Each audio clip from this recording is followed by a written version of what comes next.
கூட்டணி கட்சிகள் இருக்கும் கமல்ஹாசனை போர்க்கொடி தூக்கி இருப்பதுதான் திமுக அரசின் முறையற்ற ஆட்சிக்கான சான்று என அதிமுக முன்னாள் அமைச்சர் செல்லூர் ராஜு விமர்சித்துள்ளார்.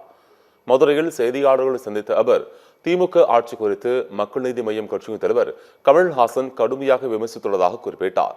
நகைச்சுவை நடிகர் வடிவேலு திமுகவுக்கு ஆதரவாக பிரச்சாரம் செய்வதன் மூலம் அதிமுகவின் வெற்றி உறுதியாகிவிட்டதாகவும் செல்லூர் ராஜு கூறினார்.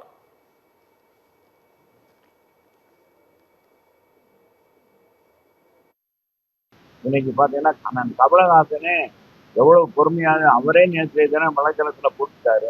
இன்னைக்கு தமிழ்நாட்டுடைய ஒட்டுமொத்த மக்களுடைய குரலாக அவர் போட்டிருக்காரு. உண்மையிலேயே நேற்று தான் நான் கமலஹாசனை உளமான மனதார நான் வாழ்த்தினேன்.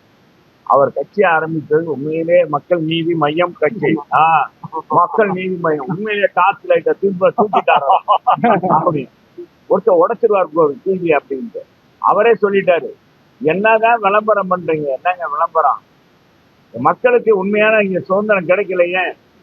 பூரா போதை கலாச்சாரமா இருக்கு, சட்ட ஒழுங்கு மோசமா இருக்கு, பெண்களுக்கு பாதுகாப்பு இல்லைன்னு கமலஹாசனை போர்க்குரடி தூக்கிட்டாரு.